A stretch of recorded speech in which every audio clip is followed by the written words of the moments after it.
میرے بھائیو، میرے عزیزو، آپ ابھی والدین نہیں ہو، والدین بنو گے تو پتہ چلے گا اولاد کا درد کیا ہوتا ہے۔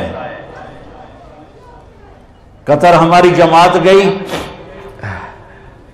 تو میں ہاسپٹل گیا، وہ ایمرجنسی سے لے کر گئے، کسی ڈاکٹر کو ملنا تھا، تو ایک بچہ وہ اس میں کھاٹ میں تڑپ رہا تھا، اس کی ماں یوں کھڑی اس کو دیکھ رہی تھی ایسے، اس کے چہرے پر جو درد تھا، میرے آنسو نکل، میں تو جانتے نہیں کون، میرے آنسو نکل آئے بچے کو دیکھ کر، ماں کے چہرے کو دیکھ کر، ایسے اس کے چہرے پر دکھ، درد اور تڑپ تھی، اور بچہ ہاسپٹل میں ٹھیک ہو گیا ہوگا انشاءاللہ، اگر گیا ہوگا تو طبعی موت لے کے گیا ہوگا۔ میرے نبی کے نواسے کو تو دیکھو،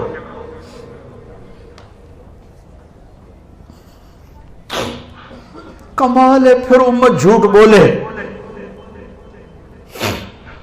پھر فحاشی کے اڈے چلائے، 10 دن کے لیے کربلا یاد کرے، 12 دن کے لیے نبی کو یاد کرے، اب پھر وہی صبح وہی شامیں۔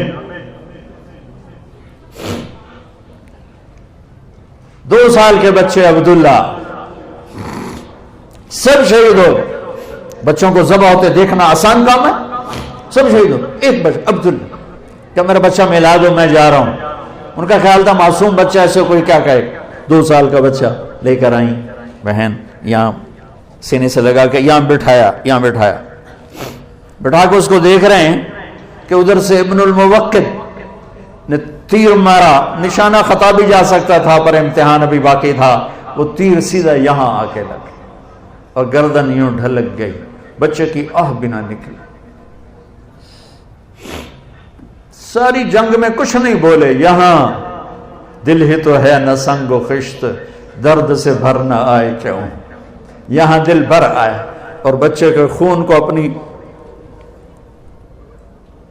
ایسے لپ میں لے لیا، یوں آسمان کی طرف اچھال کے کہا، اللہ تو راضی ہے تو بس میرا کم بڑھ گیا ہے۔ میرے عزیزو، جو پڑھنا ہے پڑھو، جو کرنا ہے کرو، جدھر جانا ہے جاؤ، ایک اللہ ناراض نہ ہو، ایک اللہ کا نبی ناراض نہ ہو، یہ فلسفہ قرآن ہے، یہ فلسفہ اسلام ہے، یہ فلسفہ انبیاء کرام ہے کہ یہ امتحان کی جگہ ہے، یہاں پیپر دے رہے ہیں، یہ پیپر موت پہ جا کے رزلٹ نکلے گا۔ نماز جب ٹوٹتی ہے چھوٹتی ہے تو اللہ سے تعلق کی رسی بھی ٹوٹتی ہے۔ میں کہا کرتا ہوں 1439 سال میں اگر کسی کو نماز کی گنجائش ملتی تو میدان کربلا کے شہداء کو ملتی، کہ جو ظلم تھا وہ بھی عجیب تھا، جو مظلوم تھا وہ بھی عجیب تھا، جو وقت کی اس وقت نوعیت تھی وہ بھی عجیب تھا، لیکن اس قافلے نے نماز نہیں چھوڑی۔ ظہر کا وقت داخل ہوا، ظہر کا وقت داخل ہوا تو امام عالی مقام نے زہیر کو بلا کر کہا، شمر سے کہو ہمیں نماز پڑھنے دے، پھر جو کرنا کر لینا۔ انہوں نے آگے بڑھ کر کہا، اس نے انکار کر دیا کہ نہیں ہماری تلوار چلے گی، ہم نماز کے لیے جنگ بند نہیں ہوگی، تو میرے نبی کے نواسے نے فرمایا پھر نماز نہیں چھوٹے گی، تاکہ لاہور والوں کو پیغام دیا جا سکے کہ زیر خنجر بھی یہ پیغام سنایا ہم نے، مجھے نماز نہیں چھوڑنی، مجھے نماز نہیں چھوڑنی، میں اپنے آپ کو چھوڑ سکتا ہوں، نماز نہیں چھوڑ سکتا ہوں۔ آج ہی اللہ کی بارگاہ میں کیا کہہ رہیں گے، یا اللہ مزہ نہیں آیا نماز کا، ہمیں تو پتہ ہی نہیں تھا آپ اتنے حسین ہیں، ہمیں ایک سجدے کی اجازت دو، ہم جیسے دیکھے بغیر کرتے تھے آج تجھے دیکھ کے سجدہ کرنا چاہتے ہیں۔ تو اللہ تعالیٰ فرمائیں گے حیثیت بدل گئی، دنیا میں تم لاہور میں میرے بندے تھے، میں آقا تھا، تم عبد تھے، میں معبود تھا، تمہارے ذمہ بندگی تھی، اب تم میری جنت میں میرے مہمان ہو اور میں میزبان ہوں، اور مہمان سے کام نہیں لیا جاتا۔ جاؤ موج کرو، مزے کرو، کلوا واشربوا ہنیئا بما اسلفتم فی الایام الخالیہ۔ میرے عزیزو، آپ ہمارا قیمتی سرمایہ ہو، اللہ کے واسطے ہر شعبے میں ایک خوبصورت زندگی میرے نبی دے کر گئے، اس کو سیکھو، اسے سیکھو، اسے سیکھو۔ یہ تبلیغ کا کام اسی کو سیکھنے کی ایک خوبصورت محنت ہے۔ جب اللہ موقع دے وقت لگانا، لیکن اپنی 24 گھنٹے کی زندگی میں نماز سے غفلت نہ کرو۔ آپ کٹھے پڑھتے ہو لڑکے لڑکیاں، یہ ہمارے دین کا دستور نہیں ہے، یہ میرے نبی کا طریقہ نہیں ہے۔ میں اس کو تو نہیں مٹا سکتا، یہ تو کہہ سکتا ہوں اپنی نظروں کا پردہ بنا لو، اپنی نظروں کا پردہ بنا لو۔ جب نظر اٹھ جاتی ہے تو قدم بھی اٹھ جاتے ہیں، جب نظر جھک جاتی ہے تو ساری دنیا کے شیطان مل کر بھی اسے گمراہ نہیں کر سکتے۔ جس کی نظروں میں حیا کا سرما لگ جاتا ہے، اس پاک دامنی کے ساتھ اللہ سے ملو گے تو میرے رب کی قسم وہ عزتیں پاؤ گے جس کو نہ خواب میں دیکھ سکتے ہو، نہ تصور میں لا سکتے ہو۔ والدین زندہ ہیں، ان کی دعائیں لو، بدتمیزی نہ کرو، آپس میں کسی سے لڑو۔ کالج ہے، اتنا بڑا مجمع ہے، لڑائیاں بھی ہوتی ہیں، گروپ بندیاں بھی ہوتی ہیں، پارٹی بازیاں بھی ہو جاتی ہیں، لڑائی جھگڑ بھی ہوتے ہیں، تو محمد مصطفیٰ کے امتی بن کے اٹھو یہاں سے۔ جس سے لڑے ہو سب سے پہلے صلح کرو، اس کے گلے لگ جاؤ، اس سے معافی مانگ لو۔ جو معافی مانگنے میں پہل کرے گا اس کے پچھلے گناہ معاف ہو جائیں گے۔ میاں بیوی آپس میں لڑے ہوئے ہیں تو یہ اتنا خوبصورت رشتہ ہے، یہ لڑ کے جب صلح کرتے ہیں تو اللہ ان کی پچھلی زندگی کے سارے گناہ معاف کر دیتا ہے۔ اللہ کو اس رشتے کو بچانا اتنا پسند ہے۔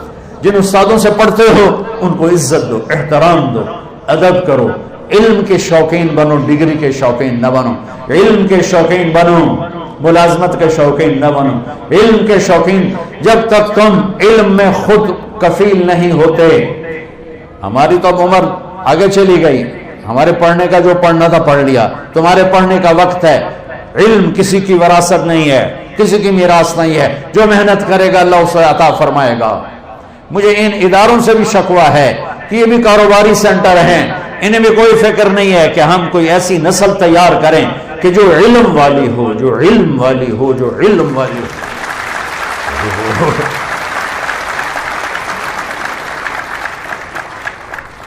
یہ تو دکھ والی بات پہ تم نے تالیاں بجائی ہیں۔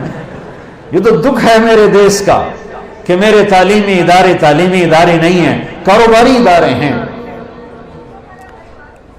میری نسل علم والی نہیں ہے، ڈگری والی۔ تمہارا بھی گلا ہے، تمہیں کون سا شوق ہے علم حاصل کرنے؟ تمہیں ڈگری چاہیے، نوکری چاہیے، گاڑی چاہیے۔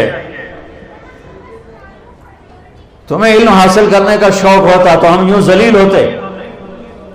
جو قوم اپنے علم میں خود مختار نہیں، خود کفیل نہیں، وہ کبھی بھی خود کفیل نہیں ہو سکتی ہے، وہ کبھی خود مختار نہیں ہو سکتی ہے۔ اللہ نے آدم کے سامنے فرشتوں کو جھکایا علم کی بنیاد پر، انہوں نے عبادت کا ٹائٹل پیش کیا، اتجعل فیہا من یفسد فیہا ویسفک الدماء ونحن نسبح بحمدک ونقدس لک۔ اسے کیوں خلیفہ بناتے ہو؟ ہمیں خلیفہ بناؤ، ہم تیری بندگی کرتے ہیں، تیری تسبیح پڑھتے ہیں۔ اللہ نے آدم کو علم دیا، اسے علم کی دھاک بٹھائی فرشتوں پر، کہا نہیں، صرف بندگی سے خلافت نہیں ملتی، خلافت کے لیے سب سے پہلے علم کا ہونا ضروری ہے، علم کا ہونا ضروری ہے، علم کا ہونا ضروری ہے۔ مجھے میری نسل سے گلہ ہے، انہیں علم کا کوئی شوق نہیں ہے، بس انہیں پاس ہونے کا شوق ہے، ڈگری کا شوق ہے، جاب مل جائے۔ مغرب نے آنکھیں کھولی، علم میں ان کی 2 صدیاں اس میں کھپے اور اس میں فنا ہوئے، ان پر اللہ نے علم کے دروازے کھول دیے۔ ہم چوپڑی روٹی کے پیچھے بھاگ رہے ہیں، چوپڑی روٹی کے پیچھے بھاگ رہے ہیں۔ آج تک ڈاکٹر یہ لکھ رہا ہے، یہ لکھ رہا ہے، یہ لکھ رہا ہے، کل نہیں، یہ نہیں، کیوں جی امریکہ سے ریسرچ آئی ہے کہ اب یہ نہیں، اب یہ ہے، اب یہ نہیں، اب یہ ہے۔ تم خاک کے ڈاکٹر ہو، میرے دیس کا ڈاکٹر بھی تاجر ہے، وہ بھی کہتا ہے کسٹمر آ گیا، مریض کو کسٹمر سمجھتا۔ میرے دیس کا وکیل مظلوم کو کسٹمر دیکھتا ہے، اور میرے دیس کا تاجر وہ فراڈیا بیٹھا ہوا ہے۔ دیکھو 5 انگلیاں برابر نہیں، 5 انگلیاں برابر نہیں۔ میں سب کی بات نہیں کر رہا، لیکن میرے دیس کا اکثر روگ یہی ہے۔ تو میرے عزیزو، میری نسل ہو، میرا سرمایہ ہو، آج یہاں بیٹھے بیٹھے جو کچھ بھی ہم خطا کر رہے ہیں نا، آج یہاں اللہ کی بارگاہ میں توبہ کر لیں. میں اللہ پہ قربان جاؤں، اللہ کی قسم تم آج ہی زبان سے کہو گے توبہ اور ساتوں آسمان میں گونج جائے گی، ہاں ہم نے قبول کی، جاؤ معاف کیا. آدھی زبان سے کوئی کہہ دے، ساتوں آسمان میں آواز آتی میرے اللہ کی، جاؤ معاف کیا. تو یہ چند موٹی موٹی چیزیں میں تمہیں 1 گھنٹہ 45 منٹ ہو گئے، اس میں تمہیں کیا بتا سکتا ہوں. میں نے کیوں دے دیا ہے، قرآن سے جڑو، اپنے نبی کی زندگی سے جڑو، قرآن پڑھو، اپنے نبی کی زندگی پڑھو. اور آخری بات کرتا ہوں، امت بن کے چلو، امت بن کے چلو، کسی فرقے کے نمائندے مت بنو، کسی فرقے کے نمائندے مت بنو، اللہ کے واسطے امت محمد بنو، امت محمد بنو، امت محمد.